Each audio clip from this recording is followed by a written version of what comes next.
What up, guys? I just want to go over some finalization details and some other things that it's gonna help you out on this project. One of them is the difference between hard and soft normals. I've been showing you guys how to just soften edges a lot, and you'll see that like when I do this on this little sash right here, you get this kind of strange like smoothing effect, and it looks like way too black right there. And you can definitely ease this. Out by kind of like multi-cutting more, so you see how that like gets thinner. But like I said, I kind of want you guys to keep your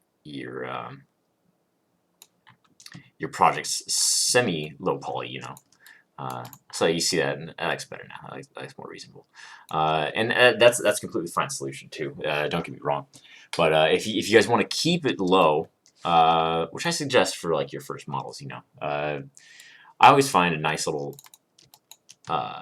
tip or nice little shortcut kind of is to just harden these edges up. That's in the mesh display, harden edge, and you can do the opposite in the soften edge. But you can harden up these edges, and you can see that I've hardened these edges as well.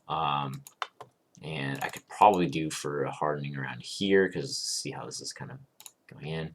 Mesh display, harden edge, and yeah, you see how much like cleaner that appeal is now. I'm gonna go into object mode. Yeah, so I wanted you guys to be aware of that sort of tool. I need to reharden this up. Mesh display, harden edge right there, and there you go. So that's just a little quick tip for that. And a big tip is another method for solving those nGons, or faces with more than 4 sides. I've been talking a bunch about how we should always avoid those, and sometimes we just don't even see them. We don't see them get created, and we lose track, and you're like, oh man, there's an nGon here, I gotta solve that. But in order to do that, you need to know where it is, right?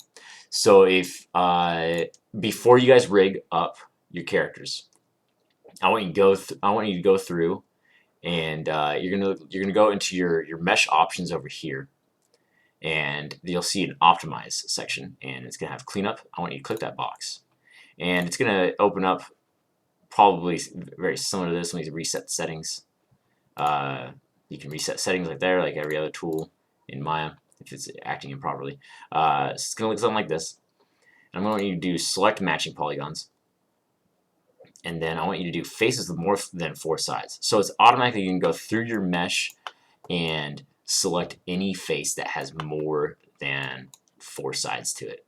So if I click apply, you'll see that it didn't select anything, and that's because this is made entirely out of quads, right? Because that's how I was authoring it before. But if I go in, if I make up a an nGon, so now this face right here has more than 4 sides, right? So if I go back into object mode and then do select matching polygons, you'll see that it highlights this.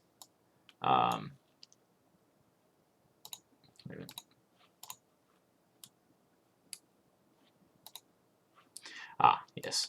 So now you can change the scope to just change the selection to be only those polygons, but if you just do this, it's going to be, oh wait, no, it's working now. Well, that's classic Maya for you.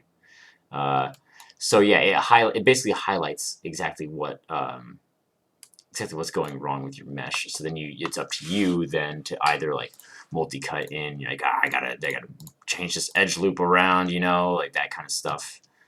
But like, see what I like to do is just do whatever solution is best for the case. In this case, I'm just gonna undo that. But yeah, so that's super helpful. It also has a feature where let me remake that. Let me remake those nGons. Where if you do select, now it's selecting that one. If you clean up matching polygons, look, it automatically just cuts across it for you. However, it will cut it up into tries, and I said try to avoid tries as much as you can during this process. And that's if you toggle it onto cleanup.